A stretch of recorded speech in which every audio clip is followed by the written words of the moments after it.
da aula. É aqui, vai para o YouTube posteriormente. Pronto, vocês estão vendo a tela de vocês aí, porque eu compartilhei a tela inteira, tá? Porque eu vou passar vários slides, como eu já falei. Eu Então, não tô boa vendo tarde. nada. Oi? Eu não tô vendo nada. Estão vendo a tela de vocês, não? Estão vendo vocês duas vezes, não? Não. Tá, não? Só a Evelyn que não tá vendo, gente, ou vocês também? Para mim, aqui já tá como se estivesse compartilhando para vocês. Tá vendo? Pronto, eu acho que você vai chegar daqui a pouco, Evelyn, para ti. Deixa eu responder aqui a pergunta de Lucas. Vai até 3h20, meu amor. Até as 15h20, que são 2 aulas de 40 minutos. Pronto. Deixa eu compartilhar aqui o primeiro slide, é porque está só na tela de vocês. Então, boa tarde de novo. Vejam só. Isso aqui é coesão, né? Não quero esse, não. A prova diagnóstica de vocês, que começará daqui a alguns dias, depois vai ser repassada a data para vocês direitinho. Isso se não já foi, né? Vai ter 4 assuntos, tá? Figuras de linguagem, figuras de linguagem não. Variação linguística, que é esse assunto bem fácil, bem massa, que a gente trabalhou tanto, né? Regência verbal e nominal, é o segundo assunto. E os outros assuntos são de literatura, que são as vanguardas europeias e pré-modernismo. Então, são esses 4 assuntos que estarão na prova diagnóstica de vocês. Claro que todos esses assuntos, eles serão apresentados para vocês, desculpa. A prova já está pronta, inclusive, tá? Serão apresentados para vocês a partir de compreensão textual, tá? Porque é tudo contextualizado, assim como no Enem e nos concursos da vida aí, né? Tanto para as universidades quanto para trabalhar, né? No concurso público, essas questões. Gente, antes que eu esqueça, só que quem chegou depois, vai colocando o nome no chat, tá? Porque eu vou fazer a chamada pelo chat, viu? Ficar salvo também, aí eu vou anotar os nomes de vocês pelo chat, depois que acabar a aula. Então, o que acontece? Nós temos esses 4 assuntos. A gente vai retomar um pouquinho de cada um deles, né? Desculpa, são 5. E coesão textual também vai entrar, beleza? Aí você diz, Paula, putz, velho, 5 assuntos, como é que eu faço isso? Gente, lê que um assunto tá grudadinho no outro, tá certo? Então, quando eu falo de variação linguística, eu vou ter um texto lá, que vai estar contextualizando tudo direitinho, tudo organizadinho, com o que eu vou solicitar, com o que eu vou pedir. Tem um contexto dentro daquilo ali. E dentro daquela mesma oração, daquele mesmo texto, daquela mesma questão, vem também a questão da regência verbal. Por quê? A regência verbal não é quando... peraí. A regência verbal não é quando eu presto atenção no verbo para saber qual é o complemento que está sendo pedido ali, para ver como é que aquele verbo está se adaptando dentro daquela oração, se ele quer ter uma preposição, se não tem. E a regência nominal também é aquela relação entre os nomes, entre as palavras. Então, uma coisa vai estar ligada à outra. Já a coesão textual, o que é que tem na coesão textual? É a construção do texto. Então, estará lá nas questões de interpretação de texto, que é justamente aquela palavrinha que tem um sentido, aquela oração, como, por exemplo, todos estavam... Hoje está fogo, cheio de inseto aqui. Aquela questão, por exemplo, todos estudaram e conseguiram boas notas. Então, esse I aqui, ele está fazendo o papel de juntar essas informações, de somar, né? É uma conjunção aditiva. Isso é coesão. Então, quando alguém pergunta assim na questão, a conjunção I, nesse contexto, assumiu função de adição, oposição. Então, você vai colocar lá adição. Então, tá vendo? É só uma questão de entendimento do texto. Então, está tudo muito interligado. Não se preocupe, porque não vem questões, não é comum, né? Mas agora, não vem questões perguntando, complete a regência do verbo, ou esse verbo é transitivo direto ou indireto. Não são assim as questões. São todas contextualizadas. Então, quando você compreende o contexto, você consegue naturalmente compreender a questão. E em relação à literatura, vem aquelas falas, né? Como eu mandei para vocês também, eu acho que mandei.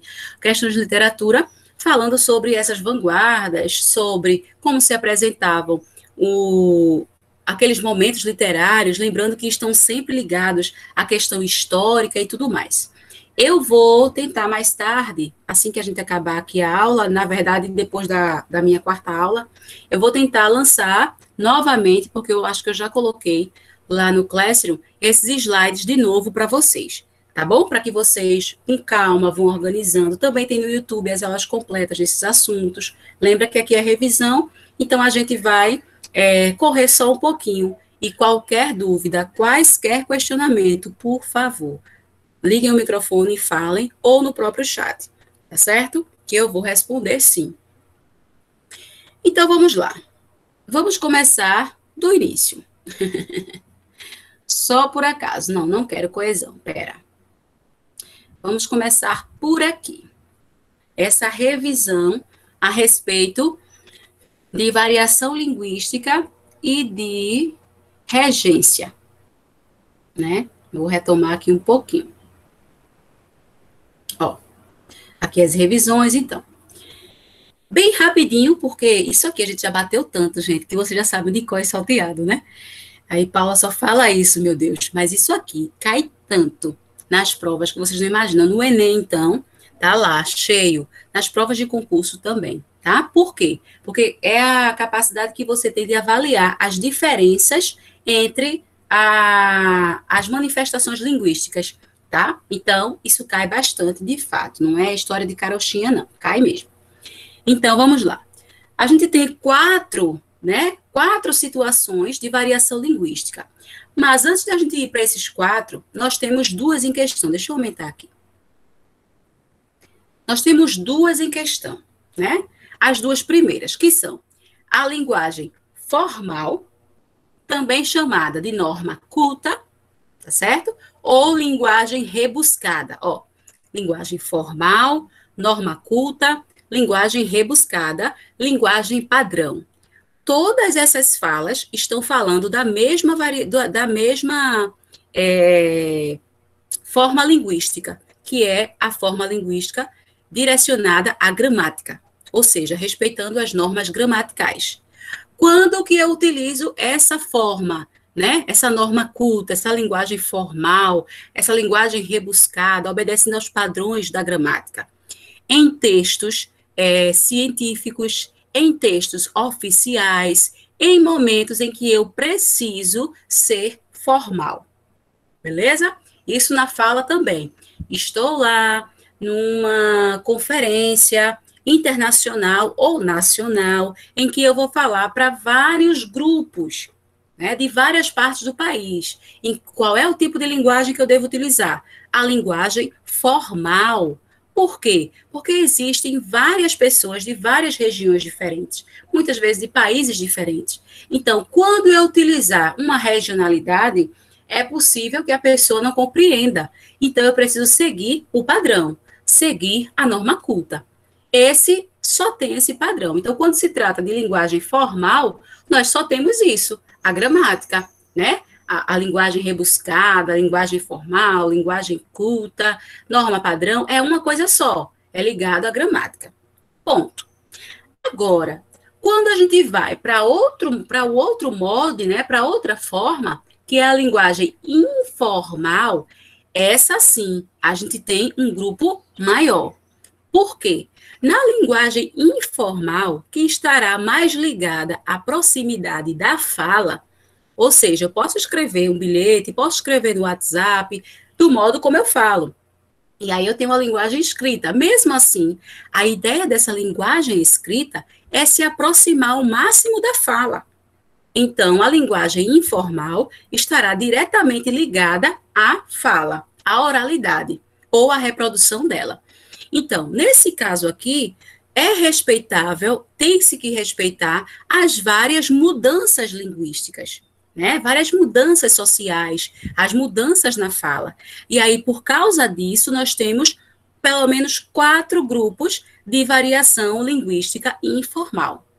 A primeira delas, aqui no cantinho esquerdo, é a regional ou diatópica, tem dois nomes, regional ou diatópica, que são aquelas linguagens que dependem da questão geográfica, questão da região do país. Então, o nosso Oxente, Ave Maria, Mar Menino, né? O Ai Sou, de Minas Gerais, o Ai Sou, a Riégua, né? Ba, Tchê, do Rio Grande do Sul, Mano, de São Paulo, apesar de que a gente usa também aqui, né? Então, nós temos essas variações que vão de acordo com as regiões de cada país. É a questão geográfica, tá? Outra variação é aquela que é social, também chamada de diastrática, aqui no cantinho superior direito. Diastrática, porque ela depende do comportamento linguístico específico para cada camada social. E aí, lembrando que está entre aspas, porque não deveria existir essa questão de camada social, mas, infelizmente, existe. Então, o grupo social em que eu vivo não é o mesmo grupo social em que vocês vivem, não é o mesmo grupo social em que muitos políticos vivem, não é o mesmo grupo social em que outras famílias vivem. Temos vivências diferentes, em grupos sociais diferentes, certo? Logo, também a gente vai ter falas diferentes, comportamento linguístico diferente também, porque vai depender muito da sua vivência. Eu coloco muito como exemplo os nossos avós, nossos pais, né, que tem seus grupos e que ainda hoje falam as gírias e pai, que não tem nada a ver com as gírias da gente, e eu, que já sou de uma outra geração, minhas gírias não tem nada a ver com as gírias de vocês, então, depende do grupo social, tá certo? Essa é a social ou diastrática. Outra variação, aqui na parte de baixo agora, é a temporal ou diacrônica. Crônios, tempo, né? Cronos fala de tempo, da forma grega. Então, o que acontece? Ela vai depender das mudanças de tempo, das mudanças das palavras ao longo do tempo, como você, que começou com vossa mercê, vas me ser, vós me ser, depois você, e hoje no internetês já temos o VC. E na oralidade, C. Né? Assim como farmácia, que antigamente era com PH e sem acento, agora nós temos com F e com acento. Então, essas mudanças na temporalidade, né? De acordo com a mudança dos falantes, essas palavras também vão se modificando ao longo do tempo. Situacional ou diafásica. E aí, essa daqui é o que eu costumo associar ao camaleão, né, ao camaleão linguístico. O que um camaleão faz? Ele se adapta, ele muda de cor de acordo com o ambiente onde ele está, sabe? Aí você diz, Paulo, isso aí é falsidade. Não é não, calma. Mudar assim de acordo com a situação é falsidade. Não, não é bem assim. Estamos falando de variação linguística, nós estamos falando daquele ser maravilhoso, aqueles seres que a gente conhece maravilhosos, que tem sempre na nossa vida, na família, em várias situações, que está aqui rindo, achando, né, jurando que a gente está com uma amizade e por trás lança aquelas facadas maravilhosas, aqueles abraços de jacaré, como dizia minha avó. Não é esse tipo de camaleão, tá? Não é esse tipo de mudança, por favor. Estamos falando de mudança linguística. Por exemplo, se eu estou num fórum, numa audiência, numa conferência, como eu falei, eu vou usar a norma culta. Se eu não estou mais na conferência, mas estou num grupo de pessoas no almoço, com pessoas apenas do âmbito profissional que eu estou conhecendo naquele momento, eu preciso me portar com uma linguagem mais adequada, né? Mas se eu estou em casa, com minha família, com meus amigos, aí eu posso dar gargalhada à vontade, eu posso falar gírias, para quem fala pornofonia, né? Também fala, que eu nem acho legal, mas para quem fala, né? Também é comum naquele meio, né, no grupo onde você está. Então, essa capacidade de mudança na questão da fala, da variação da linguagem, é a questão situacional ou diafásica, ou seja, muda de fase de acordo com o ambiente onde está. Como, por exemplo, quando o professor usa um jeito de falar com os alunos dentro da sala, mas fora dela é usado um meio mais informal. Então, por exemplo, às vezes eu estou na sala de aula, tem até um dos meus alunos que A gente se conheceu numa situação bem complicada, quando eu não era professora dele, eu acho que vocês até devem saber da história, mas não vou falar aqui. E depois ele se tornou meu aluno, e foi engraçado, porque, assim, fora da sala de aula, a gente é amigo mesmo, assim, a gente conversa, tira onda, xinga um outro muitas vezes, mas na sala de aula, ele entende que ali eu sou professor e a gente tem uma relação, de fato, formal, ou pelo, assim, formal desse meu jeito, né, gente? Vocês sabem que eu sou assim, sou eu mesma. Mas a gente não troca determinadas brincadeiras, porque a gente sabe que ali é um ambiente profissional. E ali eu estou como professor e ele como meu aluno. Isso tem vários amigos também que já foram meus alunos, né? E amigos e alunos que se tornaram meus amigos, amigos de, assim, de vida mesmo, até hoje. Tem alunos que eu tenho 10 anos de contato com eles e são meus amigos até hoje, né? E se tornaram profissionais maravilhosos. Enfim, então essa mudança, né? Essa capacidade de mudar o momento da fala é o que a gente chama de situacional ou de diafásica, esqueci a palavra, minha gente, ou diafásica, beleza? Deixa eu ver aqui se de repente tem alguma pergunta no chat. O chat tá tão bonitinho, ele aparece uma bolinha agora. Ah, ok, foram só os nomes, tá bom. Cadê? Onde foi que eu tava? Meu Deus, que eu já não sei mais. Foi aqui. Não, foi não. Tá vendo que a professora é doida. Aqui. Pronto. Aí aqui tem um exercício, tá? Uma atividade a respeito do assunto. Eu não vou trazer o exercício agora, gente, porque eu vou trazer só esse aqui para a gente falar um pouquinho. Porque a gente já fez em uma das nossas revisões. E aí vocês podem fazer e mandar para mim, para tirar dúvida depois, tá? Quando eu colocar o slide lá na plataforma. Ó, na prática. E aí, mano? Brother. Tá vendo? Aí eu tenho uma variação linguística chamada gíria, né? E aqui do outro lado, ó, a conjunção carnal coercitiva se deu a vis absoluta ou a vis compulsiva. Aí você, conjunção carnal, coercitiva, compulsiva, vis, o que é isso? No jargão. Aí é onde a gente vê também em relação à parte da linguagem informal. Nós temos, dentro da linguagem informal, além de todas aquelas mudanças, nós temos aqui, e essa mudança está aqui, ó, dentro da parte social ou diastrática, tá certo? Dentro dessa mudança aqui de grupos. Então, por quê? Aqui eu tenho as gírias. As gírias são características de grupos sociais apenas, dependendo da faixa etária, dependendo do local onde mora, do local, do grupo social mesmo. Enquanto que os jargões são palavras específicas que correspondem àquele grupo profissional, tá bom? Então, aos médicos, aqui é uma linguagem jurídica, tá bom? Aos juízes, o próprio professor, os TIs, o engenheiro. Então, cada grupo profissional tem os seus jargões, tem palavras que são específicas daquele grupo e que uma pessoa leiga, que não faz parte daquele grupo profissional, pode não entender logo assim de cara, a não ser que a outra pessoa explique ou que você já tenha tido acesso àquela fala. Eu, por exemplo, eu sei porque é uma questão de... Eu já estudei o português jurídico também, né, na minha pós-graduação. Um dos meus textos foi sobre português jurídico em relação à violência contra a mulher. E eu sei de alguns termos, né? E também porque eu tenho colegas que são advogados e a gente conversa bastante sobre isso, e eu tenho um dicionário mesmo, eu precisei estudar para ministrar aula para vocês a respeito disso. Mas é normal que eu não conheça determinada expressão, porque faz parte daquele grupo profissional, tá bom? Enquanto que as gírias têm a ver com grupos sociais e de faixa etária. E aí a questão da função da linguagem, ia dizer, minha gente, da variação linguística, é isso, tá bom? Dúvidas? Não dúvidas? E aí? Não, não, não, não. All right. Ok. Em relação a região... Oi, Bo, pode falar. Nem como tu abrir mais a tela para frente?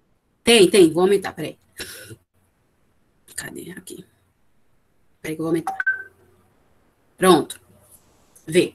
Então, em relação à questão da regência,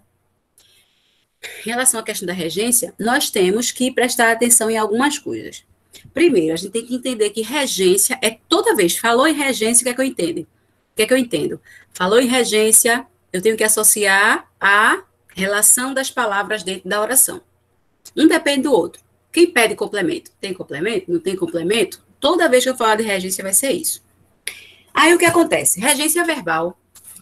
Ora, se a regência é verbal, me lembra verbo. Então, eu vou ter que prestar atenção no verbo e nos complementos que ele pede. Aí nós temos algumas falas aqui, né? Termo regente é o verbo, termo regido é o complemento, que se chama objeto. Aí, como é que eu posso verificar esses verbos? Primeiro, eu preciso verificar que existem dois tipos de verbos quando se trata da regência. Eles podem pedir complemento ou podem não pedir. Se eu utilizo o verbo lá na música, né? No dia que eu saí de casa, minha mãe me disse, filho, vem cá, fundo do baú. Então, ó, no dia em que eu saí de casa, passado. Aí você diz, sim, o verbo sair, saiu de algum lugar, de casa. Aí eu digo, nananina, não. Quem sai, sai. E prio, não tem complemento, não pede complemento. E de casa fica onde? Eu tenho aqui um adjunto adverbial de lugar, porque ele está simplesmente especificando de onde a pessoa saiu, mas o verbo não pede, porque a ação de sair, quando você diz sair, você já entende que é se locomover de um local para outro, certo? Mas aí, naturalmente, a gente se adaptou a querer um complemento. Então, esse complemento, na verdade, não é um objeto, não é pedido pelo verbo. Esse complemento, na verdade, é um adjunto adverbial, porque ele está modificando o sentido do verbo, trazendo mais informações do que o próprio verbo traz, tá bom? Então, sair, caminhar, correr, pular, sorrir, cantar também, cantar, morrer, viver, são verbos que não precisam de complemento, certo? Não precisa, eles sozinhos já é possível entender a ação deles, a situação, né? O contexto dele. Então, esses daqui a gente não precisa nem se aperrear. É intransitivo, não pediu complemento, acabou. Não tem o que se aperrear. Agora, quando ele pede complemento, aí a gente precisa ficar ligado. Porque esse complemento pode vir de duas formas, aqui embaixo, ó.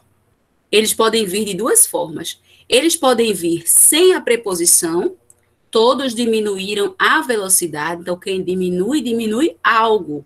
Esse a não é preposição, ele é um artigo que está acompanhando velocidade, a palavra velocidade, tá? Então, se diminui algo. Não é de algo, para algo, por algo, com algo. Não tem preposição. Então, quando isso acontece, nós temos os verbos chamados transitivos diretos, porque a ligação é direta entre o verbo e o seu complemento. É um contato direto, sem nenhum intermédio de preposição, tá bom? Então, eu tenho um transitivo direto. Aí, veja, os complementos, minha, escrevi aqui, ó, deixa eu corrigir. Os complementos, vê que tristeza. Ó céus, complementos, pronto. Os complementos, eles vão ter, são chamados de objetos, e eles terão o mesmo nome que o verbo. Eita, deu errado aqui. Bom, eles terão o mesmo nome que o verbo. Então, se o meu verbo é transitivo direto, o verbo diminuir, porque ele não pede preposição, então esse complemento aqui, ó, a velocidade, vai ser objeto direto, porque ele está completando o sentido de qual verbo? Do verbo que não pede preposição, do verbo transitivo direto. Tá? E a outra forma que o verbo transitivo pode aparecer é de forma indireta, quando ele precisa de uma preposiçãozinha para ligar ele ao complemento. Então, ele vai pedir complemento com o auxílio da preposição. Aí, quando diz assim, ó, ela lembra-se de mim. Ela lembra-se mim. Não, ela lembra-se de mim. Porque quem lembra de alguma coisa. Então, eu preciso da preposição. Então, esse de mim aí será um objeto indireto, porque ele está completando o sentido do verbo transitivo indireto. Tá certo? Então, é basicamente isso. É você ficar ligado. Eu gosto desse slide, porque eu acho que eu consegui, assim, fazer um resuminho basiquinho, legal a respeito do assunto. Então, é só ficar ligado nesses lances, ó. Pensou no intransitivo. Poxa, nem preciso me preocupar, porque se esse aqui é intransitivo, ele não pede complemento. Agora, pensou no transitivo, fica ligado se o complemento pede preposição, ou se o verbo pede com preposição ou sem preposição. Se ele pede com preposição, ele é transitivo indireto. Se ele pede sem preposição, ele é transitivo direto. Então, direto, ligação entre o verbo e o complemento, sem nada no meio. Indireto, com a preposição no meio. E a gente tem aqui na prática a questão do verbo implicar, mas como eu disse, eu não vou passar os exercícios agora por causa da hora. A relação, aí a gente tem, né, a regência nominal. Regência verbal é aquilo, gente. E a regência nominal é mais fácil ainda. Por que é mais fácil ainda? Porque eu só preciso ficar ligada, né, ficar ligado na preposição que a palavra pede. É quase que um decoreba. Por quê? Quando eu digo assim, regência, a gente já lembra de quê? Relação de dependência. Então, eu preciso ver quem pede complemento e quem complementa. Nominal. Nominal, nome. Que palavras são consideradas nomes na gramática? Substantivo, adjetivo, advérbio, pronome. Então, eu vou ter uma dessas palavras, dessas classes de palavra, pedindo complemento, que eu vou chamar de complemento nominal. Aí, olha aqui embaixo. Ansioso. Isso aqui eu não preciso nem me aperrear com... Eita, vou perguntar. Ai, meu Deus, é com preposição, sem preposição? Não, é quase um decoreba. Por quê? Se é ansioso, só pode ser ansioso de, por ou para. Então, se eu estou falando de questão da natureza, né, de olhar, então ele vai ser de, olhos ansiosos de novas paisagens.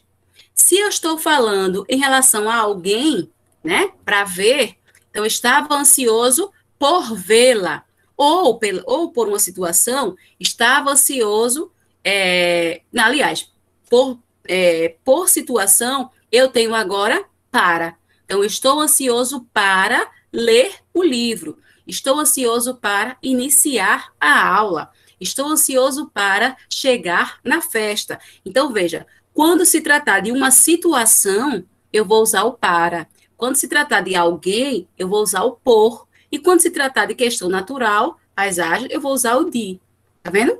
Mas aí é praticamente um decoreba, só pode ser um desses três. É só você colocar no contexto e ver o que encaixa melhor, de fato, dentro do que você aprendeu. E aí, compatível, ó. Compatível, o que é compatível só pode ser compatível com. Então, a preposição fixa. Seu computador é compatível com este. Não é compatível de este, não é compatível para este, não é compatível por este, não. Só pode ser com. Então, acaba que fica mais fácil um pouquinho. Quem quiser printar alguns nomes aí, de algumas preposições, tá vendo? Que já estão com algumas palavras que já estão com a preposição aí do ladinho. É quase que um decoreba. Agora não vale fila não, na hora da prova não, viu? Estuda, menina, estuda, menina. E é basicamente isso, regência nominal. Vou passar, tá? E a gente tem aqui alguns exercícios também. E a regência nominal é basicamente isso. Aqui eu coloquei uma musiquinha que no dia eu até cantei para vocês, trouxe aqui, mas hoje a gente não vai fazer isso não. Tá certo? Então, em relação à variação linguística, regência nominal e regência verbal, é basicamente isso. Lembrando que eu já fiz essa revisão também, viu, gente? E tá lá no YouTube. É só botar lá que você consegue encontrar essa aula mais completa sobre essas revisões, porque hoje estou trazendo 5 assuntos. No dia, eu só trouxe 2 por cada aula, aí ficou melhor, né? Ficou mais claro, mais completo o assunto. E aí, mais 2 assuntos que nós temos para a prova diagnóstica. Deixa eu ver aqui o chat, se tem alguma coisa. Tem não. Eu espero que vocês estejam entendendo tudo direitinho, viu, gente? Não se acanhe, não, pelo amor de Deus. Vocês sabem que eu não gosto quando vocês ficam sem entender nada. E aí, Lincoln, eu vou até perguntar para ti diretamente, Lincoln. Você está conseguindo compreender, meu amor? Porque você disse que tem bastante dificuldade, e eu sei que muitos de vocês também, nas aulas online, você está conseguindo acompanhar o raciocínio? Eu sei que demora um pouco, às vezes precisa de fazer atividade e tudo mais, para melhorar, mas você está conseguindo acompanhar aqui minha fala? Por enquanto, sim, graças a Deus. Que coisa boa, meu amor. Quando não puder, quando não tiver, por favor, fale. Então, vamos lá. Os outros dois assuntos, né, mais dois assuntos, são as vanguardas europeias e o pré-modernismo. O que eu acho que a gente não vai conseguir completá-los todos. Deixa eu ver só uma coisa aqui. Amanhã a gente tem mais duas aulas, né? Uma no começo e uma na quinta aula. Ótimo, porque aí se a gente não der tempo hoje, eu retomo mais um pouquinho amanhã e a gente conclui antes das provas. Então, vamos lá. Em relação às vanguardas, eu vou aumentar também, gente, peraí. Em relação às vanguardas e o pré-modernismo, eles estão muito ligadinhos. Por quê? Enquanto acontecia as vanguardas na Europa, isso trazendo para a literatura, tá? Em meio a rumores de guerra e tudo mais, tem esse assunto bem explicadinho, viu, gente? Também é só olhar lá no YouTube da escola, porque está tudo muito explicadinho lá.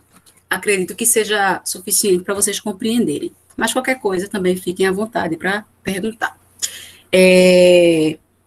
Como eu ia dizendo, tanto as vanguardas quanto o pré-modernismo, eles acontecem quase que ao mesmo tempo e um vai tendo base no outro, tá? E algumas coisas da vanguarda acontecem depois também do pré-modernismo, já chegando no modernismo. Por quê? Porque no mundo inteiro, inclusive no Brasil, há rumores de guerra, há a Primeira Guerra Mundial, lá no período de 13, 14, aliás, de 1914 a 1918, a Primeira Guerra, e no início do século XIX, né, 1901, finalzinho do século XVIII, 1800 e pouco, aliás, começo do século XX e final do século XIX, perdão. Então, o que acontece? Nós temos ali várias situações no mundo. Segunda Revolução Industrial, no mundo inteiro, na Europa. Primeira Revolução Industrial no Brasil. Mudanças de situações políticas no Brasil, como, por exemplo, a abolição da escravatura no final do século XIX. E no início do século XX, algumas propostas, né, em questão política, incluindo as pessoas que estavam à margem da sociedade. A República do Café com Leite, que era uma confusão entre mudanças de governo, especialmente no Sul. Então, grupos políticos ficavam se revezando no governo nacional e sempre embates políticos em relação à oligarquia, às pessoas de classe mais alta, a população não tinha esse espaço, o proletariado, que era o trabalhador, não tinha esse espaço. O Brasil passou de império para república, e no mundo, tudo acontecendo, e no mundo, a história se desenvolvendo, questões políticas, rumores de guerra, muita coisa acontecendo. E quando isso acontece no mundo inteiro e no Brasil, naturalmente, a literatura, a produção artística vai mudando junto com isso. Então, tem rumores de guerra, confusão no mundo inteiro, né? Então, isso reflete na parte cultural, na parte artística e, claro, na literatura. Então, na Europa, os movimentos literários e artísticos que tiveram, né, sofreram essa mudança e tiveram suas adaptações, seus questionamentos por causa dessa mudança social, foram chamados de vanguardas europeias. Vanguarda europeia, tem aqui na aba do lado, né? São um conjunto de movimentos artísticos culturais que ocorreram na Europa no início do século XX. Influenciaram diversas vertentes na arte moderna mundial. O contexto histórico se deu na Primeira Guerra Mundial e na pós-Revolução Industrial, foi o que eu acabei de falar. Então, o termo vanguarda vem do francês avant-garde, que quer dizer grupo, como se guarda na frente, né? Estamos avante, estamos tomando as rédeas, estamos na frente. O grupo, assim, central. Então, a partir daí, só um minutinho, gente. Só um minutinho, deixa eu desligar aqui meu microfone.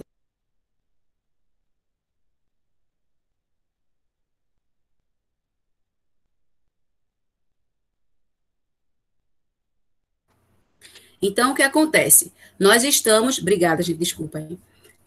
Então, o que acontece? há a mudança total, né, no cenário.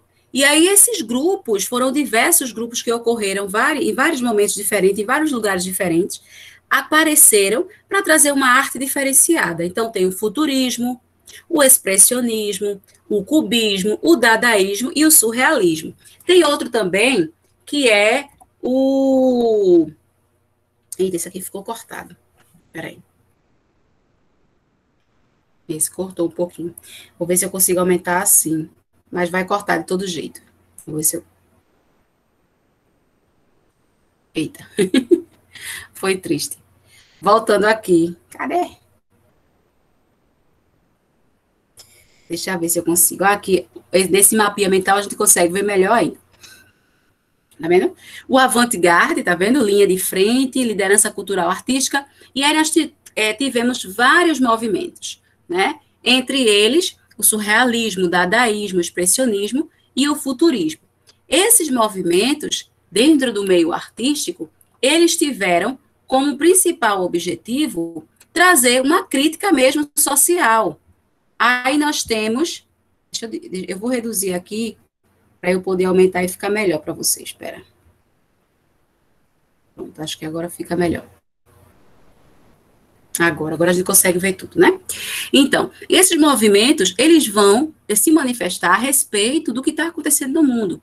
Então, tivemos, por exemplo, vou começar por aqui por baixo, o expressionismo, tá certo? Que era uma expressão que o foco na pintura, nas artes plásticas, era a expressão. Mas não era qualquer expressão, era a expressão pessimista, a angústia, o desespero, né? Eu cito muito o quadro O Grito, que é desesperador. Então, é trazer aquela expressão de desespero, a estética do feio, o sentimento plástico, a deformação. Então, Cândido Portinari, nos quadros, e Franz Kafka na escrita, né, na produção escrita. Leiam Kafka, A Metamorfose, é muito bom. Para início é massa. É uma viagem danada, mas é muito gostoso de ler. Então, trouxeram isso para as suas artes, né? E por que essa questão da expressão do feio? Porque estava ocorrendo uma guerra, então eles começaram a ter pensamentos pessimistas, e esse grupo começou a trazer para as suas artes todo o pessimismo vivido naquele rumor de guerra em meio a tantas guerras. O cubismo, né? O cubismo, como o próprio nome já diz, lembra cubo, né? Lembra a forma geométrica, não o cubo em si, mas as formas geométricas. E aí o que é que ele traz? Pablo Picasso, nos seus grandes quadros, principalmente, o que é que ele traz? Ele traz essa questão das várias faces, das formas geométricas sendo apresentadas de modo que você, não, às vezes, nem consegue saber em que posição aquela figura está. Porque tem várias faces, tem várias movimentações em relação à estética, à organização do desenho geométrico. Em relação à literatura, como é que isso acontece? A quebra da sintaxe.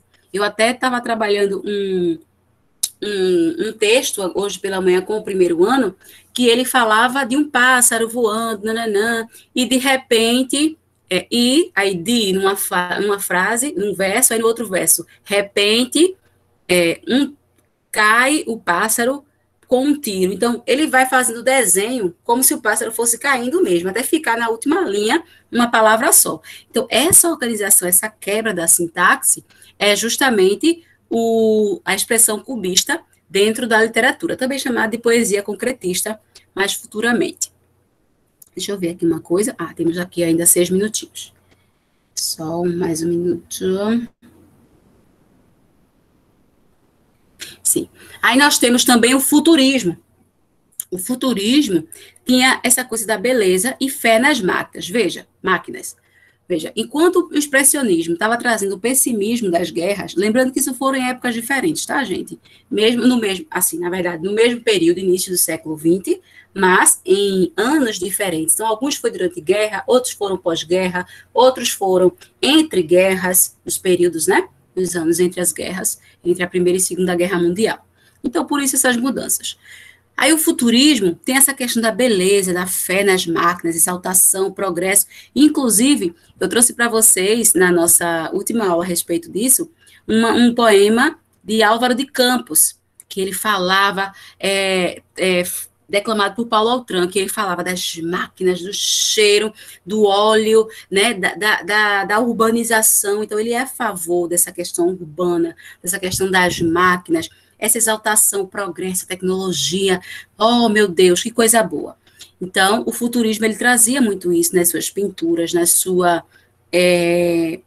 produções escritas, né, como Álvaro de Campos, Filippo Marinetti, Giacomo Balla, que são na questão das imagens, né, das artes plásticas. Então, a sobreposição de imagens, então, imagem por cima da outra, a tecnologia, trazendo a tecnologia em relação às guerras, o movimento, fala-se muito, assim, agitado na parte da escrita e na parte das imagens, coloca-se as figuras que parecem que estão em movimento, então, tudo isso tem a ver com o futurismo, que foi uma vanguarda europeia nesse sentido. O dadaísmo, né? O dadaísmo foi um movimento um pouquinho mais, não vou dizer negado, mas um pouquinho mais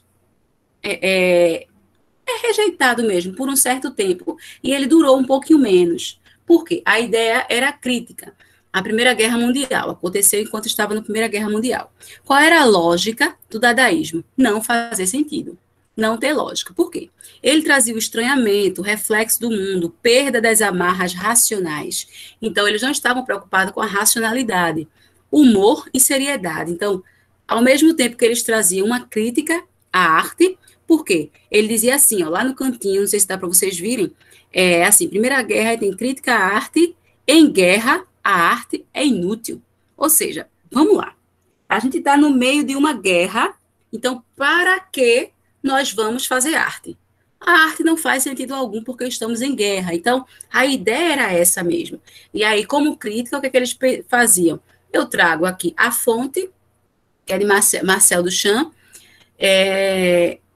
ele pega uma fonte e coloca como escultura, uma fonte de água, e coloca como escultura. E está pronto, é a arte dele, ele assina e priu.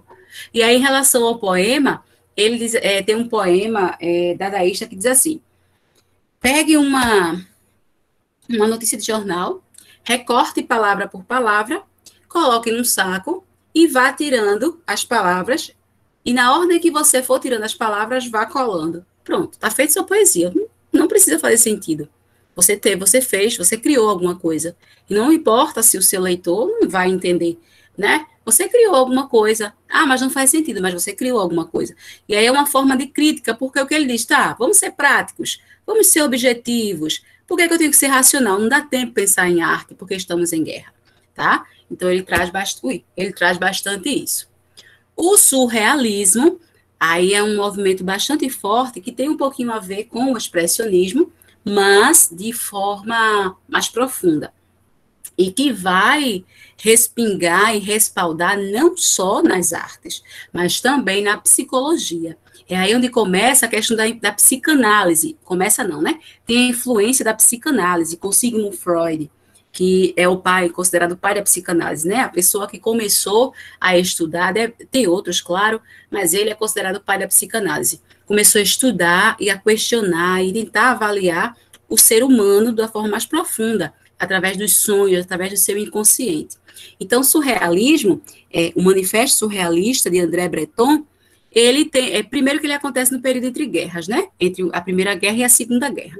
Influência da psicanálise e a importância do inconsciente. Então, até agora, estava se preocupado com o que a gente via, com o que estava aparente. A partir de então, começa-se o estudo da mente humana, né? A avaliação do ser humano. Sim, os sonhos. O que são os sonhos? O que é o inconsciente? Porque temos alguns instintos que não percebemos naturalmente, mas no inconsciente acontece. A subjetividade, os sonhos, a fuga, a ideia de liberdade, né? A quebra com a lógica, mas não é uma quebra simplesmente para ficar no limbo, né? Na loucura. Não, é um despertar para para mergulhar mesmo no universo do inconsciente e do consciente. Então, muitas explicações para muitos distúrbios foram descobertos não a partir do surrealismo, né? Mas a partir desse estudo da psicanálise. E o surrealismo tem esse link. Salvador Dalí, por exemplo, ele traz muito essa questão da distorção, e Juan Miró, a questão da libertação, tá? Deixa eu, olha aí, 20 certinho. Não, só não vai dar tempo de falar do pré-modernismo. Olha aqui alguns exemplos, gente. Deixa eu mostrar para vocês. Ó, Milor, tá vendo? Esse é um poema cubista, ó. Era um homem bem vestido, foi beber no botequim. Bebeu muito, bebeu tanto que saiu de lá assim, tá vendo? A ideia é você criar essa imagem. A pessoa saiu bêbado que não conseguiu mais organizar as letras. Então, a ideia é essa do poema dadaísta. Aliás, do poema cubista. Olha aqui agora também do cubista, né? Guernica, de Pablo Picasso. Tá vendo? Aqui a forma do poema e aqui a forma da imagem, ó, tá vendo? A gente não consegue distinguir onde é rosto, de fato, onde é cabeça, onde é corpo, porque tem muitas formas geométricas, tá vendo? Como se fossem várias faces, parece um monte de gente jogado por cima da outra, ninguém sabe se está morrendo ou não. Essa questão do cubismo. Olha aqui o futurismo. O quadro, tá vendo? Esse é de Giulio Dana. Tá vendo o movimento nas imagens? Essa questão que parece que o ser humano está voando. Esse é um quadro futurista. E aqui um poema futurista, de Álvaro de Campos, Ode Triunfal, que foi aquele que eu trouxe para vocês. Ó, dolorosa das grandes lâmpadas elétricas da fábrica, tenho febre e escrevo rangendo os dentes, fera para a beleza disto totalmente reconhecida dos antigos, ó rodas, ó engrenagens, e ele começa a fazer o som. É muito interessante, porque ele está cultuando, exaltando essa questão da tecnologia chegando, né? O carro, as armas, as cidades sendo postas, enfim. Aqui, um poema dadaísta, ó, tá vendo? A fonte que parece mais um mictório, né? Eu não sei porquê, mas para mim parece um mictório. Mas isso é uma fonte, tá vendo? Pegou uma fonte, assinou o nome dele e tá tudo certo. Pronto. Não é para fazer arte? Então vamos fazer arte dessa forma. Deixa eu diminuir isso aqui, porque está atrapalhando o outro aqui. Ó. E aqui um poema dadaísta, aquele que eu falei para vocês. Ó. Pegue um jornal, pegue uma tesoura. Escolha neste jornal um artigo que tenha o comprimento que você queira dar ao seu poema. Corte o artigo. Corte em seguida com cuidado cada palavra dele. E ponha-as em um saco. Aí tem um restante, né, que eu não coloquei tudo. E aí você vai tirar, e à medida que você for tirando, você vai montando seu poema na ordem aleatória. Esse é o poema dadaísta. O que não faz sentido algum, mas a ideia era essa. Aqui abaixo, nós temos um quadro já surrealista. Tá vendo? Esse é um quadro de Juan Miró, que é o da libertação. Ó, o ser humano saindo aqui do ovo, deixa eu aumentar. Saindo do ovo, né? Tem aqui uma outra pessoa, e aí uma outra criança, tá vendo um cordão aqui umbilical. Veja essa coisa do inconsciente mesmo, mas ao mesmo tempo da libertação. E aqui, o quadro O Grito, né? Não, esse não é O Grito, não. Mas é de Salvador Dalí também, mas eu não esqueci o nome desse. Mas está vendo as formas todas mescladas, assim, sem forma mesmo, sem rosto, ó, as expressões que são assustadoras, essa ideia da negação mesmo. E aqui um poema expressionista, que é de Augusto dos Anjos. A nebulosidade ameaçadora, toda o éter, mancha gleba, agride os rios e urde e amplas teias de carvões sombrios. No ar que a álacre e radiante há instantes fora. A água transubstancia-se, a onda estoura, na negridão do oceano e entre os navios. Troa bárbara zoada de ais bravios, extraordinariamente atordoadora. Veja que ele traz um monte de coisas, assim, de pensamentos, né, sombrios, fechados, de pessimismo, que é essa ideia do expressionismo. Tá certo, gente? Então, essas são as vanguardas europeias, um pouquinho rápido demais, e amanhã eu falo com vocês a respeito do pré-modernismo, que também é assunto para nós, e da coesão textual, que também é assunto para a prova diagnóstica, tá certo? E para o Enem. também, tá bom? Então, em relação a hoje, é isso. Em relação às vanguardas, é isso. Eu vou, não agora, não daqui a pouco, mas depois das aulas, acho que lá para as 4 e pouco, assim, não, eu termino 4h40. Então, lá para as 5 horas, eu lanço lá no Classroom. Não, melhor esperar as aulas acabarem, né? Melhor, para não atrapalhar os outros professores. Então, depois que terminar as aulas, eu lanço lá no Classroom, tá bom?